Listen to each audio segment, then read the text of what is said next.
So hello friends, welcome to the video. आज हम लोग बात करने वाले हैं जैट एग्जाम में जो डिसीजन मेकिंग सेक्शन आता है उसकी। तो काफी रिक्वेस्ट आ रही थी इस वीडियो की, तो मैंने कहा चलो let us discuss this part. बहुत चिंता की बात नहीं है, एक अच्छी अपॉर्चुनिटी होता है सेक्शन। थोड़ा डिस्कस कर लूं। आपको पता है इसमें एक पैसेज आता है, there are some follow up questions. कोई बिजनेस या प्रोफेशनल सिनारियो दिया होता है जहां पे आपको लॉजिकली कुछ आंसर्स मार्क करने होते हैं। कहने को देखिए, आपको पता है आपको क्या करना है। एक लॉजिकली आंसर मार्क करना है जिसमें आपको फिजिबिलिटी देखनी है, प्रैक्टिकलिटी देखनी है, प्रॉफिटेबिलिटी ऑफ दैट सिचुएशन, मतलब क्या हमारा बेसिक ऑब्जेक्टिव है, क्वेश्चन में क्या पूछा गया है, ह्यूमन एथिक्स कहीं पे इन्वॉल्व होते हैं, बहुत सारे फैक्टर्स होते हैं जहां पे सबसे एक बेस्ट फीजिबल बैलेंस्ड ऑप्शन आप मार्क करते हैं। ठीक है। कई बार हमें सिंगल ऑप्शन मार्क करना पड़ता है, कई बार हमें एक ऑर्डर डिसेंडिंग या असेंडिंग की बात होती है, वो सब करता है। उस तरह के सवाल आते हैं। उस थ्योरी पे नहीं जा रहा मैं, बस इतना बता रहा हूं कि देखिए आपका दिमाग तो बेसिकली ठीक से काम करेगा ही। जो भी सिचुएशन का डिमांड है, क्वेश्चन का डिमांड है, और आपके माइंड की थिंकिंग जोड़ के सिचुएशन के आप आंसर कर दोगे, दैट इज देयर। पर इन बचे दिनों में जो हमें एक्यूरेसी की तरफ जाना है उसे कैसे मैनेज करें, उसकी बात मैं करूंगा। एक दो सेट भी हम लोग सॉल्व करेंगे। अब देखिए फ्रेंड्स, जब भी हम डीएम के सवाल देखते हैं हमें दो पैटर्न काफी याद आते हैं। एक तो वर्बल में जो आरसी होता है उसकी तरह, और जो खासकर हमारे एलआर के सवाल होते हैं। पर ये पैटर्न उन दोनों से अच्छा कैसे और बुरा कैसे बता दूं मैं आपको। अच्छा ही बहुत ज्यादा है डीएम में। इसमें रीडिंग कॉम्प्रिहेंशन की तरह जो एक तरह से लैंग्वेज की इंटेंसिटी या लैंग्वेज की डिफिकल्टी होती है वो इसमें नहीं है। उसी तरह से जो रीजनिंग की इंटेंसिटी है, रीजनिंग का लोड है एलआर के सवालों में, वो भी यहां पे नहीं है। काफी सिंपल भाषा में सिचुएशन समझाई जाती है, कोई बहुत कॉम्प्लेक्सिटी यहां पे नहीं होती। पर जो सबसे बड़ी प्रॉब्लम की बात इस सेक्शन में होती है वो होती है एक्यूरेसी की। इसलिए हम में से कई लोग यहां पे decent number of questions attempt कर लेते हैं, और अटेम्प्ट करते वक्त हमें खास परेशानी महसूस नहीं होती। ठीक है। जैसे कि एक एग्जांपल मैं देता हूं आपको। अगर आप एक सवाल कर रहे हो एलआर में, मान लो अरेंजमेंट का, या तो कर पाओगे या नहीं कर पाओगे। कर दिया तो काफी हद तक आप श्योर होते हो कि हाँ भाई, मतलब कि अपना पूरा सेट सही जाएगा। पर यहां पे क्वेश्चन करते वक्त सारे क्वेश्चन मॉडरेट ही लगते हैं, कोई बहुत मुश्किल नहीं लगता। थोड़ा कंफ्यूजिंग लग सकते हैं, ज्यादा नहीं। पर आखिरी में कई बार सवाल गलत निकल आते हैं, और इसी एक चीज से बचना है। तो इन बचे हुए दिनों में क्या करें ताकि हमारी एक्यूरेसी ठीक रहे। ठीक है। तो सबसे पहली बात, कोई यूनिवर्सल रूल यहां पे नहीं होता कि ये पांच चीजें आप सीख गए और पक्का सही हो जाएगा, ऐसा नहीं। पर हमें कैसे बढ़ना है, बहुत सिंपल है। The most crucial part is कि क्वेश्चन में क्या पूछा गया है, और फिर उस पूछी हुई चीज में हम अपनी थिंकिंग कैसे अलाइन करें। That thought process alignment is the most crucial part. और इसके लिए बेस्ट रास्ता है, जो भी प्रीवियस ईयर जैट के पेपर्स हैं उसमें जो डिसीजन मेकिंग सेक्शन है उसको पहले खुद से सॉल्व करिए, और फिर आंसर्स देखिए, और फिर देखिए कि जो थॉट प्रोसेस आपका चला था और जो आंसर आया उसमें फर्क क्या है। फिर अपने थिंकिंग प्रोसेस को धीरे धीरे कैलिब्रेट करिए, वो अपने आप ही हो जाएगा एक तरह से। ठीक है। पर आपको अटेम्प्ट करना पड़ेगा कि भाई आपने क्या सोचा और वहां पे आंसर क्या था। ठीक है। तो calibration automatically will lead you towards far better accuracy. तो वही काम इसमें हम करने वाले हैं। दो सेट जो जैट में आ चुके हैं डीएम के, उन्हें सॉल्व करेंगे। सिर्फ आंसर नहीं, वो तो आपको आराम से मिल जाएंगे। हम ये देखेंगे कि हमारी थिंकिंग किस तरह से वहां पे होनी चाहिए। Will try to analyse that. समझ गए आप। तो थोड़ा थॉट प्रोसेस की बात करूंगा कि how do we analyse the question, the set and the answer. फिर आपके पास भाई, जो मैं एक बात और बता दूं मैं आपको, अब तो हम प्रीवियस ईयर कर रहे हैं इसलिए हम एक सही लॉजिक की बात करेंगे। पर हो सकता है यही सवाल अगर मैं भी एग्जाम में कर रहा था तो हो सकता है कुछ गलत हो जाता है। ठीक है। तो गारंटी नहीं होती। पर चलो एनालाइज तो करते हैं, थिंकिंग पकड़ते हैं, जैट क्या सही मानता है, तो उससे हमारा भी काफी फायदा होगा। और जो थिंकिंग मेरी है, that might not be the universally right thing. कुछ और लॉजिक भी हो सकते हैं, कमेंट बॉक्स में करना कि सर इस क्वेश्चन में आपने बोला पर ये लॉजिक भी तो और सपोर्टिंग हो सकता है। तो कमेंट बॉक्स में कमेंट्स का वेट रहेगा, अपने इनपुट जरूर दीजिएगा, सबको इससे फायदा होगा। शुरू करें। तो समझ गए ना क्या करना है आपको, आर वी क्लियर। ठीक है। चलिए, तो मेरा नाम है भानु, आइए स्टार्ट करते हैं। हम सबसे पहले जैट 2020 के दो सेट्स लिए हैं, दोनों में दो दो सवाल है फॉलोअप में। जैट 2020 से लिए गए सेट्स, चलिए। तो Rakesh who hailed from Dhanbad worked in Jamshedpur with SPCI, ये कंपनी का नाम। It is a government construction company. Although HR policies concerning job security and work life balance attracted Rakesh to SPCI. ठीक है। Over the time, he found his work monotonous with no growth opportunities. However, proximity to Dhanbad enabled him to visit his parents at his convenience. तो फायदे क्या है भाई, work life balance है एसपीसीएल में, job security है, और घर के पास है तो कभी भी वो अपने कन्वीनियंस पे घर जा सकता है। बुराई ये है कि मोनोटोनस काम चल रहा है और ग्रोथ अपॉर्चुनिटी जीरो दिखाई दे रही है। ठीक है। अब उन्होंने राकेश ने जीएनपी कंपनी में अप्लाई किया, वो भी एक एमएनसी कंस्ट्रक्शन फील्ड में। फील्ड सेम है पर ये एमएनसी है। और कई इंडियन स्टेट्स में इनरोड्स मतलब एंट्री कर रही है कंपनी। अब उन्होंने राकेश को इंटरव्यू किया और करंट सैलरी से 3 टाइम्स सैलरी ऑफर करी। सिचुएशन समझ गए? आओ सवाल देखते हैं। सवाल पहले प्लीज आप ट्राई करना और फिर डिस्कशन देखना। कुछ और एक्स्ट्रा इनपुट है आपका, फील फ्री टू कमेंट। ठीक है, चलो। तो while considering GNP's offers, Rakesh pondered over the following facts. 5 fact दे रखे हैं। अब सवाल देखिए क्या पूछा है, क्या पूछा गया है, that is the most crucial thing, उसको इग्नोर मत करना। ठीक है, विच of the following combination of the above facts will best help Rakesh decide on joining GNP. इनमें से कौन से फैक्ट सबसे ज्यादा रिलेवेंट साबित होंगे राकेश के लिए, जो उसे जीएनपी ज्वाइन करने के लिए बेस्ट हेल्प करेंगे। ठीक है, चलो देखते हैं। सो अ रिसेंट गवर्नमेंट पॉलिसी, देखो सिलेक्शन हेल्प करता है, एलिमिनेशन भी उतना यूजफुल है। जो लेस रिलेवेंट ऑप्शन इनको हटा देना तो उससे भी मोर रिलेवेंट ऑप्शन अपने आप एक तरह सेग्रीगेट हो जाते हैं। A recent government policy made poor performance punishable by salary reduction और डिसमिसल। ये उतना रिलेवेंट नहीं है, क्योंकि पूरी कहानी में साफ दिख रहा है कि बंदा काम में काफी मेहनत करता है, नई कंपनियों में अप्लाई कर रहा है, ग्रोथ अपॉर्चुनिटीज के लिए मैटर करती है, काम मोनोटोनस लग रहा है उसको, तो he surely wants to work. तो भाई देखो, ये फंडा तब लगेगा जब परफॉर्मेंस पुअर है, उसकी तो बात ही नहीं करी गई है कहीं पे। ठीक है, तो ये तो फिलहाल ज्यादा काम का नहीं दिख रहा है ऑप्शन। चलो देखते हैं। The first assignment at GNP is a bridge construction project in a village near Dhanbad. Very relevant. घर के पास होना और घर अपनी कन्वीनियंस पे जाना वॉज अ इंपॉर्टेंट फैक्टर। वो इस नई कंपनी भी शुरुआत में मिल रहा है, इंपॉर्टेंट फैक्टर हो गया भाई ये, मतलब एज अ फैक्टर जो जॉब ज्वाइनिंग के लिए हमारा डिसीजन को इन्फ्लुएंस कर सकता है। With his current saving Rakesh need not depend on regular income for at least 6 months. मतलब उसके पास 6 महीने की सेविंग है, तो उसे इनकम की जरूरत नहीं पड़ेगी। दिस इज नॉट इंपॉर्टेंट, क्योंकि देखो एक करंट जॉब वो कर रहा है, नया ऑफर उसके पास है, तो गैप की तो बात ही नहीं आएगी। उसके पास नया ऑफर भी, वरना अभी तो जॉब कर ही रहा है, तो गैप का तो यहाँ पे कोई इंडिकेशन दिख ही नहीं रहा खास, तो ये भी रिलेवेंट नहीं लगा। वैसे 2 हट चुके हैं, तो अब क्या बचा, 2 4 5, मतलब ऑप्शन बी हो जाएगा आपका, पर बाकी भी देख लेते हैं। Though an exemplary performer, Rakesh has hardly been recognised at SPCIL. Very important. मेहनत कर रहा है पर उसकी मेहनत तो कोई रिकॉग्नाइज ही नहीं कर रहा है। ठीक है, क्लियर है बात? तो ये फैक्टर है, ये उसने इंडिकेट भी किया था कि भाई काम मोनोटोनस है, वो पूरी मेहनत कर रहा है पर रिकॉग्नाइज नहीं कर रहा है। ऐसे फैक्टर्स इंपॉर्टेंट होते हैं जब भी कोई इंसान नई जॉब में जाना चाहता है, रिलेवेंट है। अब देख रहे हो आप, आपने 2 और 4 अलग कर लिया, सिर्फ उतने ही ऑप्शन से, हाँ, और आपने 1 3 भी हटा दिया, तो ऑप्शन तो आपका काफी पहले बन जाता है। बट फिर भी देख लो एक बार। Based on annual performance review at GNP, Rakesh will earn either double salary or get fired. तो जो पुराना परफॉर्मेंस की रिव्यू के हिसाब से या तो सैलरी डबल होगी या फायर होगा। दोनों ही ऑप्शन से जीएनपी का ऑप्शन बेटर है। डबल है फिर भी ट्रिपल का ऑफर उसके पास है, और फायर होने से तो बेटर है कि ट्रिपल का ऑफर ले लिया जाए, तो ये भी काफी हेल्पफुल रहेगा जीएनपी के डिसीजन के लिए। तो सिलेक्शन से भी हमारा 2 4 5 आ गया, और एलिमिनेशन से भी 1 3 काफी वीक ऑप्शन थे, बिल्कुल रिलेवेंट नहीं थे, तो वो हट गए। तो दोनों तरफ से आपकी हेल्प हो रही है, रिलेवेंट वाले से भी 3 निकल रहे हैं, एलिमिनेशन वाले से भी 2 हट रहे हैं, तो आपका आंसर बी ऑप्शन हो जाएगा। देख रहे हो फ्रेंड? अब ऑनेस्टली बताओ, कुछ सवाल गलत है, ठीक है, हो जाते हैं, ऐसी बात नहीं है, पर थिंकिंग क्या बड़े ही कोई रॉकेट साइंस की लग रही है। बेसिक लॉजिक पर नजर रखना। क्या नजर? सारे पैसेज के फैक्ट पता होने चाहिए, सवाल क्या पूछ रहा है आपको पता होना चाहिए, और उसके बाद थर्ड पॉइंट कि ऑप्शन किस बारे में है। अगर आपने सेकेंड पॉइंट को मिस कर दिया कि भाई सवाल में क्या पूछा है, ये सबसे ज्यादा मिस करते हैं लोग। पैसेज पढ़ के उनके दिमाग में एक थॉट प्रोसेस पहले ही प्री डिफाइंड चलता रहता है, वो मत करो यार। फ्रेशली क्वेश्चन ने क्या पूछा है, that relevance is very important, then second option, और थर्ड बात क्या हो जाएगी हमारे पास कि ऑप्शंस क्या दिए हैं। ठीक है, तो पैसेज के फैक्ट्स, क्वेश्चन में क्या पूछा है, और ऑप्शन को एनालाइज करना, सिलेक्शन एलिमिनेशन दोनों की हेल्प ले सकते हो। काफी वेपन्स हैं आपके पास, तो आंसर तक पहुंचने की प्रोबेबिलिटी काफी बढ़ जाती है। चलो आगे चलते हैं। और ऐसा भी नहीं कि फ्रेंड्स इसको सीखने के लिए कोई बहुत आपको, बेसिक कॉमन सेंस की बातें हैं सारी। ठीक है, चलो अगला सवाल देखते हैं। थोड़ा इसको छोटा करना पड़ेगा ऐसा लग रहा है। पढ़ो आप सवाल, अभी थोड़ा छोटा कर देते हैं।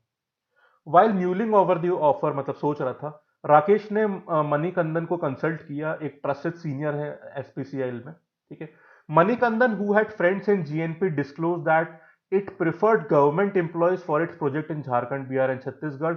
Once the project is completed GNP may not need your skills. ऐसा मणिकंदन ने ऑफर किया, which of the following if true will best enable Rakesh to decide on the offer. तो मणिकंदन ने क्या बोला है कि भी एसपीसीएल गवर्नमेंट कंपनी है, उससे काफी लोग जीएनपी में काम करते हैं, जीएनपी इन गवर्नमेंट वालों को ले लेती है, कुछ प्रोजेक्ट जो झारखंड में छत्तीसगढ़ में, और एक बार प्रोजेक्ट पूरा हो गया फिर इस कंपनी को इतनी स्केल की जरूरत नहीं होती। तो इनमें से कौन सा फैक्ट अगर सही है तो फिर राकेश को ऑफर के बारे में डिसीजन में मैक्सिमम हेल्प देगा। तो सबसे रिलेवेंट ऑप्शन निकाल के लाना है, आओ देखते हैं, थोड़ा सा इसको बड़ा कर दें। चलो ऑप्शन पढ़ ध्यान से, सबसे रिलेवेंट, ठीक है, बीच वाले नहीं, सबसे रिलेवेंट ऑप्शन निकालना है आपको। Manikandan stop both his sons from taking up private jobs given his loyalty to the government. Not a very relevant यार, अपन को राकेश की बात करनी है यहाँ पे। Senior level employees at GNP who began, मतलब जो ऑब्जर्वेशन यहां मणिकंदन ने दिया है उससे मैचिंग कोई एविडेंस निकल के आ जाए ना, तो ये राकेश के लिए बड़ी हेल्प हो जाएगी डिसीजन लेने के लिए। Senior level employees at GNP who began their careers in similar projects, जो राकेश को दिया गया है, are now confined to their desk at the head office for almost a decade. यही काम की बात देखी आपने, अपने आप मन से आवाज आई नहीं आई, जो बात मणिकंदन ने बोली थी सही निकली। कई सीनियर एम्प्लॉयज जिनको सिमिलर प्रोजेक्ट मिला था, जिसकी बात राकेश के लिए करी जा रही है, उनको भी अब हेड ऑफिस की जॉब में रख दिया है। ऑलमोस्ट साल 10 साल से, डिकेड की बात हो रही है यहाँ पे। तो यही बात वो बोल रहा था कि शुरुआत में जरूरत पड़ती है, फिर आपकी स्किल्स का उतना यहाँ पे यूज नहीं करा जाता। बिल्कुल सेम बात निकली यहाँ पे, विद प्रूफ एविडेंस दे रहा हो यहाँ पे, इससे बेटर बात हो ही नहीं सकती। चलो एक बार बाकी ऑप्शन भी पढ़ लेते हैं, ठीक है। तो as GNP plan to enter to southern states it had decided to recruit people from these states. Not relevant यार, यहाँ पे तो उतना बात ही नहीं करी, सदर्न स्टेट्स की तो बात ही नहीं हो रही यहाँ पे, ठीक है, clear. During the interview GNP quizzed if Rakesh would sustain his relationship with his former colleagues at HPCIL. इसमें बेसिकली ये बात हो रही है कि नई कंपनी ने पूछा कि आप पुरानी एसपीसीएल कंपनी में से जो कलीग्स हैं उनसे रिलेशन रखोगे या नहीं रखोगे। तो थोड़ा एक माइल्ड ऑप्शन कह सकते हो, थोड़ा वीक सपोर्टिंग है, सपोर्ट कर रहा है पर वीक है थोड़ा सा, कि भाई पुरानी गवर्नमेंट कंपनी में एम्प्लॉय से मतलब बात बात में रहोगे ना, तो माइट भी इंडिकेटिव कि उनसे कुछ फेवर लेने पड़े। बट ठीक है, नॉट स्ट्रांग नहीं है उतना सेकंड वाले की तरह, पर हाँ रिलेवेंट है। थ्रू सोशल तो रिलेवेंट है, ऐसा भी नहीं कह रहा कि सारे रिलेवेंट हो जाते हैं, पर माइल्डली रिलेवेंट है। Through social media, Rakesh discovered that Manikandan's contact, who had left SPCL to join GNP, is no longer with GNP। यहां पे ध्यान दीजिए, यहां पे उसने उसकी बात सही प्रूव हो रही है कि इस मणिकंदन के जितने भी कॉन्टैक्ट जिन्होंने एसएनपी जीएनपी ज्वाइन किया वो अब उसके हाथ नहीं है, ठीक है। बट बी ऑप्शन की तरह रिलेवेंट नहीं है। इन्हें कौन सी पोस्ट पे लिया था, किस कारण से इन्होंने छोड़ा है, अब वो क्लियर नहीं हो रहा ना, बी ऑप्शन में बिल्कुल क्लियर हो रहा है कि डेस्क जॉब दे दी है, स्किल्स प्रॉपरली यूज नहीं हो रही है। तो ई ऑप्शन थोड़ा वेग है, बी ऑप्शन की तरह कंप्लीटली प्रिसाइज और डायरेक्टेड नहीं है। अब पांचों पढ़ने के बाद फ्रेंड्स बताओ, क्लियरली नहीं दिख रहा है यहाँ पे, तो यहाँ पे एक और बात देखी आपने, टाइम मैनेजमेंट ठीक से करना और फास्ट रीड करना। अगर आपको क्वेश्चन को पढ़ने का सफिशिएंट टाइम मिल रहा है तो फिर आंसर आने की प्रोबेबिलिटी काफी, क्योंकि टेक्स्ट काफी दिख रहा है पर पढ़ने के बाद और फर्दर स्ट्रेंथन हो रही है प्रोबेबिलिटी कि आंसर बी ऑप्शन होगा। जल्दबाजी में सारे ऑप्शन नहीं पढ़ पाओगे, बिल्कुल एंड पॉइंट पे चीजों को उठाओगे, समय प्रॉपर नहीं बचेगा तो प्रॉब्लम हो सकती है। वरना बिल्कुल बेसिक सा लॉजिक यहाँ पे लग रहा है, ज्यादा दिमाग चलाने की यहाँ मतलब ज्यादा माथापच्ची नहीं हो रही है, काफी लॉजिकल सी बात है अगर आप ठीक से पढ़ रहे हो उसको, ठीक है। चलो ये और देख लेते हैं, डिसेंडिंग की बात कर रहे हैं यहाँ पे, किस चीज की, इन द दिमाग लगाने की बात इन द सेंस की बहुत एक्स्ट्रा इंफॉर्मेशन आपको यहाँ पे एसेस नहीं करनी, सिचुएशन दी रखी है आपको, बस ऑप्शन से एवेल्युएट करने हैं।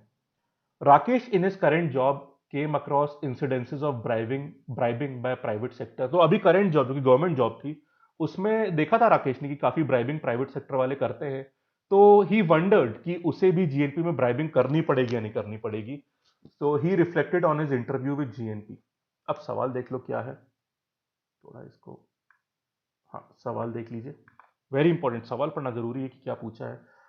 विच of the following sequence of above statement is most appropriate descending order of bribing undertones.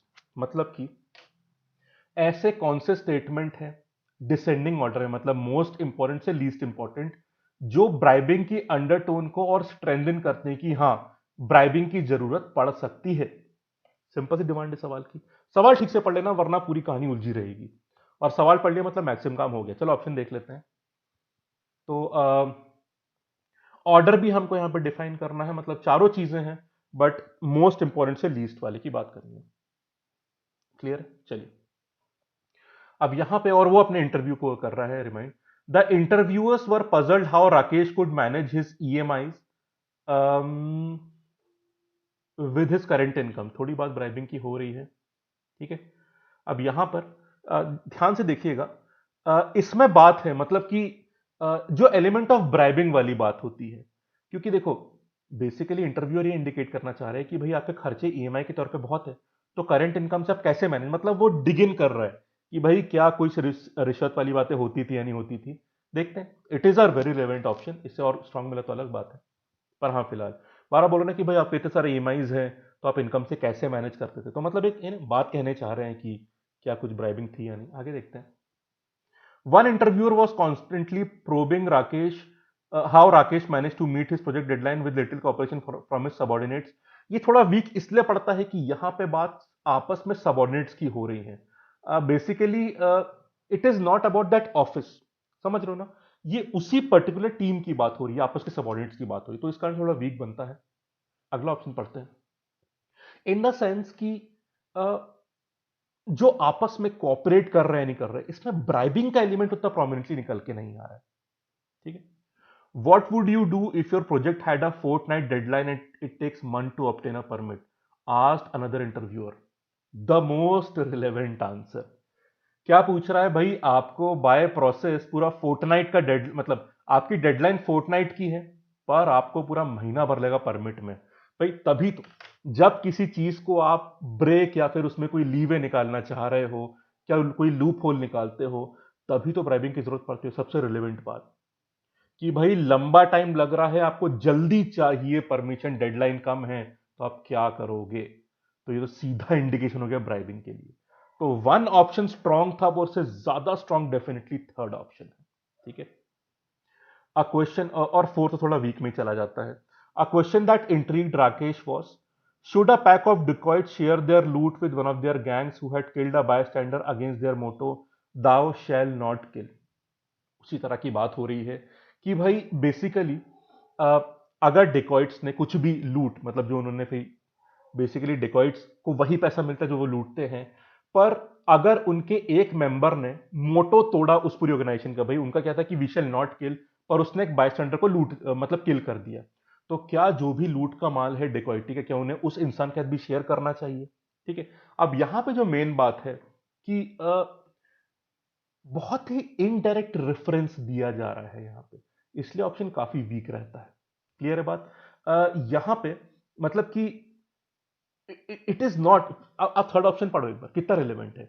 ये बहुत ही इनडायरेक्ट रेफरेंस मेरा सब दिया जा रहा है कि भाई अगर सब लोग कोई मतलब if they are looting something और एक इंसान ने रूल तोड़ा है, तो एक एक ही जो बहुत रेगुलर ट्रेंड दिखाया जा रहा है कि ब्राइबिंग की एक एक प्रैक्टिस ही बन चुकी है, तो ये तो आउटलायर की तरह बता रहा है उस चीज को। समझ रहे हैं बात आप? यहां पे तो रेगुलर है कि भाई क्या लगातार इंसिडेंसेस होते थे जहां पे ब्राइबिंग होती थी।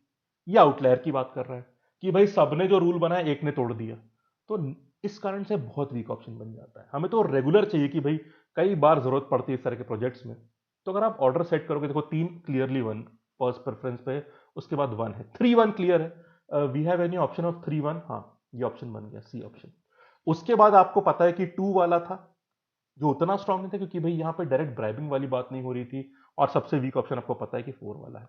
ये तो आउटलायर की बात कर रहा है यहां पे, जबकि हमें तो एक रेगुलर ब्राइबिंग के जो अंडरटोन है उसकी इंडिकेटिव सपोर्टिव ऑप्शंस की यहां पे जरूरत थी।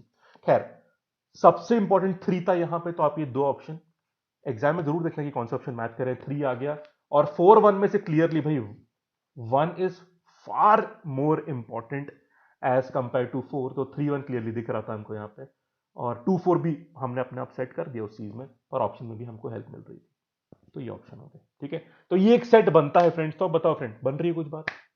ठीक है, कुछ बहुत नई चीज तो नहीं है, पर हाँ एक बात समझ रहे हो, डीएम सेक्शन रिक्वायर्स टाइम। ऐसा नहीं कि बहुत टाइम दे रहे हो, पर ठीक से टाइम देना पड़ेगा आपको। बहुत जल्दबाजी में नहीं कि आप स्पीड से, आपको ठीक से पढ़ना पड़ेगा, तब दिमाग ठीक से काम करेगा। मतलब आप इसको बहुत लाइटली नहीं ले सकते, सिंसियरली लोगे with optimum time and dedication, ये आपको बहुत फ्रूटफुल रिजल्ट देगा, ठीक है। एक से जल्दी से और कर लेते हैं और फिर थोड़ी क्लैरिटी और बढ़ जाएगी इसमें, ठीक है। तो यहाँ पे दो इंडस्ट्रियल टाउन है, जयनगर। ऐसा कई बार होता है ना कि हमको लगता है भाई आरसी मुश्किल है, एलआरडीए मुश्किल है, उसको टाइम दे दो, कौन को टाइम दे दो, उसको कम दे दो। ये गलती बस मत करना। आप टाइम सेटिंग अपने हिसाब से करो, पर उसको ड्यू डिलिजेंस से देना इस सेक्शन को। ये अच्छी रिटर्न डेफिनेटली देगा आपको। अभी तक कोई भी स्पेशल थ्योरी यूज नहीं हुई है। कॉमन सेंस, क्वेश्चन की डिमांड समझना, ऑप्शन को ठीक से पढ़ना, with the passage in mind. चलो भाई आगे पढ़ते हैं, इस सेट को और कर लेते हैं जल्दी से, फिर कहानी खत्म। जैट 2020, ठीक। अब ये थॉट्स मैं दे रहा हूं आपको, आपको लगता है कि सर और भी रिलेवेंट फैक्ट हो सकते हैं, फ्रीली कमेंट करना क्वेश्चन के साथ कि किस क्वेश्चन का रेफरेंस ले रहे हो आप। फर्स्ट सेट के 3 सवाल, सेकंड सेट के 3 सवाल।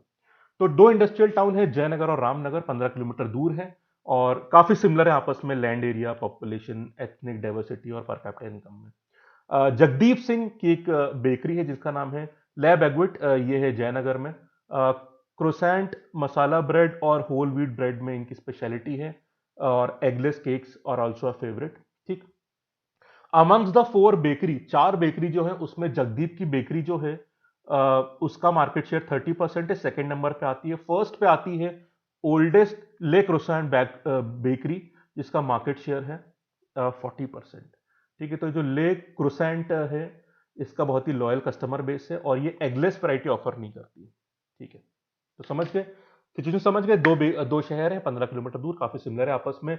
जगदीप की बेकरी नंबर 2 पे 30%, नंबर 1 वाली कंपनी 40% पे है, काफी लॉयल कस्टमर बेस है उसका, और वो एगलेस वैरायटी ऑफर नहीं करती है। ये लोग एगलेस भी देते हैं और बाकी क्या देते हैं आपको यहाँ पे नाम लिखा हुआ है चीजों का। आइए सवाल पे आते हैं, ठीक है। तो Jagdeep has decided to open a branch in Ramnagar. अभी पूरी कहानी किस शहर में चल रही है आपको पता है, जयनगर। रामनगर में लोग एक्सपेंशन का प्लान कर रहे हैं। तो विच of the following fact about Ramnagar will best support the decision. तो वो जाना चाह रहे हैं रामनगर, अभी जयनगर में है, ठीक है। तो इस शिफ्टिंग में कौन सा फैक्ट बेस्ट सपोर्ट करेगा, स्ट्रॉन्गेस्ट, ठीक है। चलो देखते हैं, एक second. Before starting his own bakery, Jagdeep Ramnagar में ब्रेड सप्लाई कर रहा था to most bakeries. It's a fact but not very relevant, ठीक है। 3% ऑफ, अच्छा इसमें ध्यान रखना, रिलेवेंट और एलिमिनेशन दोनों दिमाग में रहेंगे। दिस इज नॉट वेरी, एक फैक्ट लगा मुझे बहुत रिलेवेंट नहीं लगा ये। 3% ऑफ लेबर गुड्स, अब यहां पे ध्यान रखिए कि इसी की फर्म की बात हो रही है। 3% रेवेन्यू रामनगर से ही आती है, ठीक है। मतलब फिलहाल जब हमने ब्रांच ओपन नहीं भी करी है तब भी 3% रेवेन्यू वहां से आ रही है। तो खोलने पर तो, और अभी हम टॉप प्लेयर नहीं है वहां पे, पर दूसरे शहर में होके भी 3% का शेयर आ रहा है, तो ओपन करके तो और फायदा हो सकता है। खैर, लेक रोसेंट जो नंबर 1 है जयनगर की, उसकी रामनगर ब्रांच स्ट्रगल कर रही है विद मार्केट शेयर ऑफ 10%। ये स्ट्रॉन्ग फैक्ट है, पर ये सपोर्ट नहीं हमारे डिसीजन को अपोज कर रहा है, ये हमारे डिसीजन को और कमजोर बनाएगा। हम क्या देखेंगे, यार नंबर 1 कंपनी जो हमारे जयनगर की है वो रामनगर में स्ट्रगल कर रही है, तो ये तो हमारे लिए भी डिमोटिवेशन की बात है। ये नहीं कर पा रहे तो हमारा क्या होगा। तो ये सपोर्ट नहीं कर रहा जो क्वेश्चन की डिमांड है, हटा दो इसको, क्लियरली आंसर नहीं हो सकता, ठीक है। जगदीप को एक बड़ा स्पेस रामनगर में मिल गया at a nominal rent, okay fine, space तो मिल जाएगा, ओके फाइन, बट मेन जो रेवेन्यू पॉइंट है वो फिक्स होना चाहिए। चलिए, और इसमें रामनगर की एक और जानकारी की 4 बेकरीज है वहां पे, लार्जेस्ट मार्केट शेयर दिया हुआ है। अब एक बात देख रहा हूं कि दोनों फैक्ट्स हैं, बट ये सपोर्ट, अब भाई देखो, जब ये दो फर्म हमारी जयनगर में काम करती है और रामनगर में कोई प्लेयर्स तो होंगे ही, ठीक है, तो वो तो पता ही है ना कि अब उनका शेयर जैसे यहाँ पे 40-30 का है, वहां 50 और 25 का है, तो हाउ डज इट मैटर, मतलब कोई ना कोई लीडिंग प्लेयर तो है ही वहां पे, इससे डिसीजन को सपोर्ट या अपोज नहीं मिलता है, ठीक है। स्पेस मिल जाना भी ठीक है, नॉट वेरी स्ट्रांग। सबसे स्ट्रांग बात जो निकल के आई, बाकी तो कोई ऑप्शन हट ही गया कि एलिमिनेशन का सपोर्ट किया अपने, ये निकल के आई। बिना ब्रांच खोले फिलहाल अच्छी खासी, मतलब एक something is coming from there, तो ये अच्छा खासा पोटेंशियल इंडिकेट करता है, ठीक है। क्लियर है बात भाई। देखो, सिर्फ छोड़, अब बोलोगे सर रेंट वाली, यार मार्केट पोटेंशियल ज्यादा बड़ा फैक्टर होता है कि आपकी डिमांड है या नहीं वहां पे। डिमांड होगी तो रेंट तो आप पे कर ही दोगे। अब ऐसा थोड़ी नहीं कि आपको कम रेंट का मिल गया और मार्केट चला ही नहीं वहां पे। तो B factor is very very far more important than D factor, क्योंकि वो आपकी डिमांड की पॉसिबिलिटी दिखाता है। ये बात आप भी समझोगे, ठीक है। आपको कोई नया बिजनेस खोलना है, हाँ वहां पे चांस है बिजनेस चलने की, या भाई मुझे सस्ते में जगह मिल गई, obviously demand is very very important, logical बात किया नहीं थी। ये आप तब समझोगे जब आप एलिमिनेशन का भी साथ में, इसलिए हर बार बेस्ट ऑप्शन मत ढूंढा करो, एलिमिनेशन का भी साइमल्टेनियसली सपोर्ट लेते रहा करो। अगले सवाल पे चलते हैं। ठीक है, Jagdeep wishes to open 100% eggless branch Ramnagar में, अभी जयनगर में है, रामनगर में 100% एगलेस ब्रांच खोलने का प्लान है। और फीजिबिलिटी की भाई ये कितना फीजिबल होगा ये प्लान, उसने कुछ फैक्ट्स कलेक्ट करे हैं। तो उस कॉम्बिनेशन में हमें डिसेंडिंग ऑर्डर निकालना है इफेक्टिवनेस का, कि भाई कौन सा फैक्टर एडिशन को सबसे ज्यादा सपोर्ट करेगा और कौन सा सीक्वेंशियली कम होगा। तो हमें बेसिकली 5 में से 3 चूज करना है। ठीक है, तो इन्हीं 3 में ऑर्डर हमें सेट करना है, देखते हैं। तो इसका तो हमने कर लिया था सॉल्व, हाँ ठीक है, इसको देखते हैं। नॉन रिलेवेंट वाले जिसको हटा देंगे हम लोग, उस तरह से हम देखते रहते हैं। तो पहला वाला क्या बोल रहा है यहाँ पे, एगलेस प्रोडक्ट अकाउंट फॉर 30%, हाँ ठीक है। इसमें देखिए एक बात ध्यान रखना, जहां पे रामनगर, क्योंकि देखो जयनगर में हम नंबर 2 प्लेयर हैं, रामनगर का रेफरेंस वाला पॉइंट अपने आप में काफी स्ट्रांग बन जाता है, ये हमें ध्यान रखना पड़ेगा। ठीक है, चलो देखते हैं। इसमें 30% अभी करंट सिटी की बात हो रही है जयनगर की, रामनगर की बात नहीं हो रही है। तो ठीक है, एक अच्छी बात है कि एगलेस में हमारी अच्छा है डेंट, मतलब हमने एक डेंट बनाया मार्केट में, 30% टोटल सेल जो हमारा होता है वो होता है एगलेस में। पर रामनगर का रेफरेंस नहीं होने की वजह से ऑप्शन थोड़ा वीक बन जाता है। अगले ऑप्शन पे आइए। At least 20% of all bakery sales in Ramnagar is from eggless product, ये बात हुई। रामनगर के मार्केट का कितना बेहतरीन इंसाइट है ये, कि भाई पूरे मार्केट में 20%, 20% इज सब्सटेंशियल, 1/5 पूरा is for from eggless product. तो ये इंपॉर्टेंट है। ठीक, अब देखो इसको आप दोनों तरह से देख सकते हो, दोनों तरह से कैसे हो सकता है, परसेंटेज कम लगे तो आप ये डिसाइड कर लो कि भाई नहीं जाओ, पर 20% अच्छा खासा परसेंटेज होता है। तो मेरे हिसाब से, और सीधे रामनगर की बात हो रही है, तो इट विल बी रिलेवेंट। ठीक है, आगे चलते हैं। अम, जो एगलेस वैरायटी है इस कंपनी की, जगदीप वाली कंपनी की, लैब एग्विट की, उसमें थोड़ा एग होता है। ये तो इररिलेवेंट है बात, मतलब एगलेस में एग नहीं होना चाहिए। ठीक है, तो पता नहीं, ये तो खैर बिल्कुल मतलब इसको तो आप लाना ही मत, 3 वाले तो ऑप्शन ही हटा दो आप। ठीक है, मतलब ये तो कोई सेंस, मुझे सेंस की बात ही नहीं लगी यहाँ पे। ठीक है, नहीं होता है एगलेस में, नहीं होना चाहिए मेरे हिसाब से, पता नहीं होता है, आई डोंट नो, वैसे तो नहीं होना चाहिए, नाम से लगता है। खैर, lab egwet currently makes 3% of the revenue from Ramnagar customers and all of it comes from eggless product. ये अगेन एक जरूरी जानकारी है आपके पास। क्यों जरूरी, एक तो ये दिखाता है कि रामनगर से अभी भी 3% रेवेन्यू आती है, जबकि वहां पे हमने ब्रांच नहीं खोली है, और ये पूरा 3% एगलेस का है। तो दोनों तरफ से ये इंडिकेटिव है, तो ये भी हमारे ऑर्डर में आ जाएगा।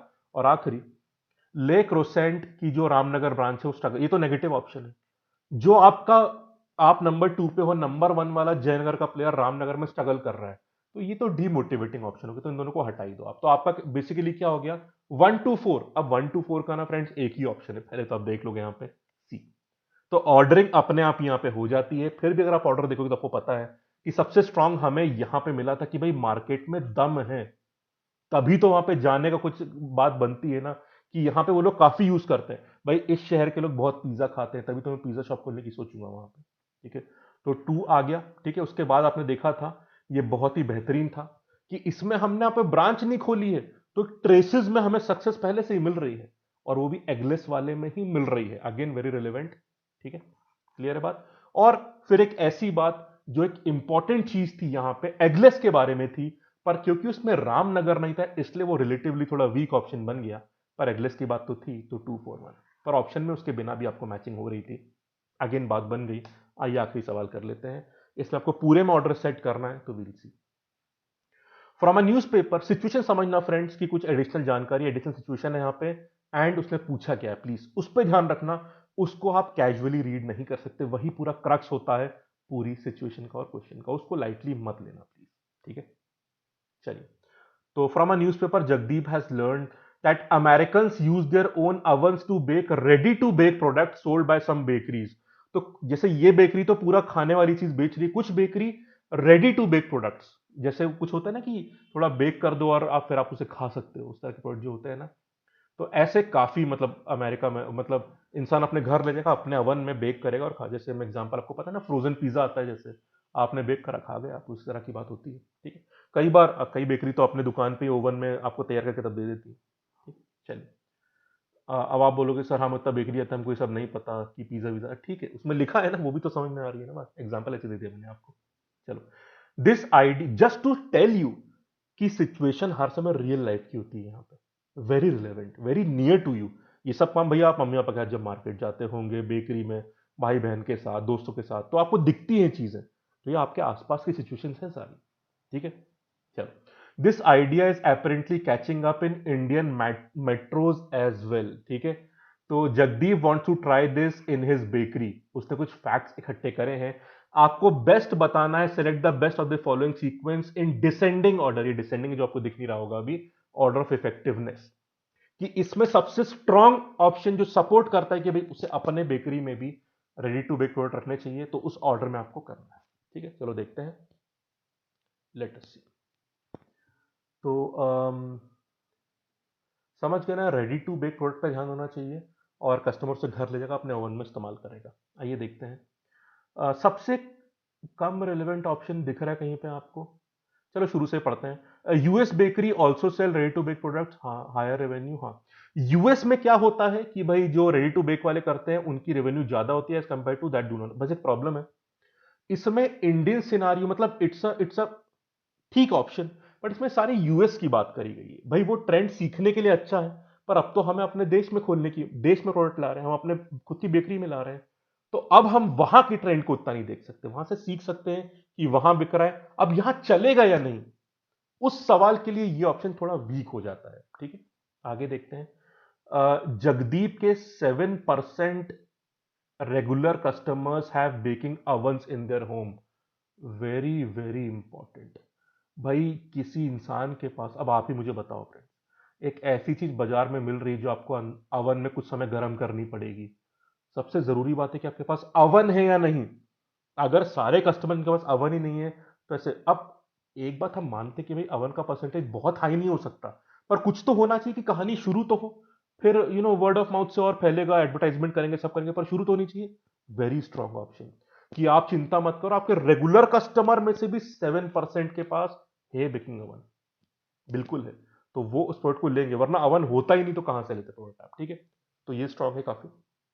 ठीक है, और उसके साथ साथ है, ये अच्छी बात है, इंडिया में बेकिंग अवन का जो सेल है 12%, बहुत ही बेहतरीन ग्रोथ होती है, वो नेक्स्ट 3 इयर्स में ग्रो होने वाला है, एवरी ईयर। ठीक है, 12% पर ईयर से अगले 3 साल ग्रोथ है, तो ये ट्रेंड और बढ़ने वाला है। Again a very strong option over here, very strong. 2 और 3 बहुत स्ट्रांग है, 2 तो ऑलरेडी चल रहा है, 3 फ्यूचर प्रोटेक्शन के बारे में, दोनों स्ट्रांग हो जाते हैं। ठीक है, 50% of Jagdeep regular customer full time working couples, not very, मतलब इंडिकेशन थोड़ा सेकेंडरी पॉइंट पे देना चाह रहा है कि उनके पास समय कम होगा, बट समय कम में तो एक और बात है कि यार फिर तो रेडी वाले जो बेकरी में ही मिल रहे हैं वो भी इंसान खा सकता है, तो ये मुझे बहुत रिलेवेंट नहीं लगा, पता नहीं, समझ रहे हो ना भाई, अगर इतना ही इंसान है तो बेकरी से कुछ खरीद सीधे खा सकता है, फिर घर भी लाने की जरूरत क्या है, not not a very convincing option, ये वीक लगा मुझे काफी। ठीक है, in Indian metros ready to bake products give higher profit margin compare to finish product, but फर्क ये है कि हम मेट्रो है या नहीं है। भाई हम अभी कौन से शहर की बात कर रहे हैं आपको पता है, दो नाम दिए थे, जयनगर रामनगर, मेट्रोज नहीं है ये। ठीक है, तो एक अच्छी बात है इस ऑप्शन की कि ये उम्मीद दिखाता है, उम्मीद दिखाता है, बस समस्या सिर्फ यहां पे इतनी है कि ये हमारे एरिया की बात नहीं करता है, पर एटलीस्ट वन से बेटर है फिर भी। वन तो विदेश की बात करें, कम से कम इंडिया की बात करें कि भाई मेट्रोज, हम छोटे छोटे शहर हैं, हम इंडस्ट्रियल टाउन है, पर मेट्रो नहीं है, तो मेट्रो में अच्छी प्रॉफिट मार्जिन है, तो वो उम्मीद हम यहां पे कर सकते हैं, but 5 is still better than 1। तो सबसे स्ट्रांग ऑप्शन 2 था आपका, फिर आपने 3 पे गए, फिर 1, नहीं फिर 5 पे, फिर 5 पे, क्योंकि 5 इंडिया की बात कर रहा है। ठीक है, और फिर 1 पे जाएंगे और 4 लास्ट में आ जाएगा, 2 3 5 1 4, ऑप्शन डी आपका आंसर हो गया। आपको पूरी सीक्वेंसिंग की जरूरत नहीं थी, आप भी समझते हो, बीच में से भी जब कुछ आपने ऑर्डर स्टैब्लिश कर दिया, आप ऑप्शन से बिल्कुल वेरीफाई कर सकते हैं, आगे की तरफ से, पीछे की तरफ से, पीछे की तरफ से मतलब अगर आपको दिख रहा है कि option 4 is very less relevant या लीस्ट रिलेवेंट अगर मैं बोल दूं यहां पे, तो आप उसको भी क्रॉस चेक करवा सकते हो यहां से कौन सा ऑप्शन, तो ऑप्शन मैचिंग कुछ ऑर्डर आधा बनाने के बाद आप उसे क्रॉस चेक कर सकते हो सकता है आंसर पे जल्दी पहुंच जाओ, फिर रिवर्स चेक कर लेना कि हाँ वो सही लग रहा है नहीं लग रहा आपको। तो ऑप्शन पे हर बार नजर रखना, हो सकता है जो आपने ऑर्डर फिक्स किया उसमें एक ही ऑप्शन निकल के आ जाए, तो बात ही खत्म हो जाएगी। ठीक है फ्रेंड्स, तो ये था एक बेसिक इंट्रोडक्शन जो शुरुआत में दिया, अलॉन्ग विद जो दो सेट हमने करे, अलॉन्ग विद जो थिंकिंग प्रोसेस होना चाहिए, दिमाग कैसे काम करना चाहिए, किस तरह के लॉजिक हमको होल्ड करने हैं, पैसेज कैसे पढ़ना है, क्वेश्चन में क्या पूछा उसको समझना है, और फिर ऑप्शन की रिलेवेंसी कैसे स्टैब्लिश करें, एलिमिनेशन कैसे करें, सारी बातें हमने करी। तो अब आप अपने ओपिनियन बताइए कि आप कुछ बात समझ में आ रही है, क्या ये इतना मुश्किल सेक्शन है, क्या ये हमारी थिंकिंग से बहुत दूर का सेक्शन है? सब आसपास होने वाली घटनाएं हैं, बट हाँ एक शार्प, डायरेक्ट, वेल डायरेक्टेड और as per the demand of the question mind हमारा चलना चाहिए। अगर वो काम सही और समय भी ठीक से देना चाहिए, ऐसा नहीं कि बहुत टाइम दो, बट इस सेक्शन को लाइटली मत लेना, बस थोड़ा सिंसियरली डिलीजेंटली करोगे, अच्छे रिटर्न सेक्शन देगा। अब जो आपके ओपिनियन है, किसी भी क्वेश्चन में एडिशनल व्यू है कि सर यहाँ पे ये थॉट भी लग सकता है, ये एलिमेंट भी, ये एंगल भी लगता है, तो क्वेश्चन का रेफरेंस दे देना प्लीज कि किस क्वेश्चन की बात कर रहे हो आप। तो जो भी आपको लगता है कि सर ये लॉजिक भी तो लग सकता है, शेयर करिए कमेंट बॉक्स में। और सेक्शन के बारे में भी क्या ओपिनियन है आपका कि भाई ये डीएम सेक्शन कैसा लग रहा है अब आपको, कुछ कॉन्फिडेंस बढ़ रहा है या नहीं बढ़ रहा, क्रैक कर पा रहे हो या नहीं कर पा रहे हो, शेयर करना आप। ठीक है, तो your comments are very crucial, do comment. ठीक है, और वीडियो लाइक कर देना, ऑनेस्ट फीडबैक्स कंटेंट के बारे में आप जरूर बताइएगा, एंड सब्सक्राइब बटन और बेल आइकन। ठीक है friends, thank you, have a nice day, take care.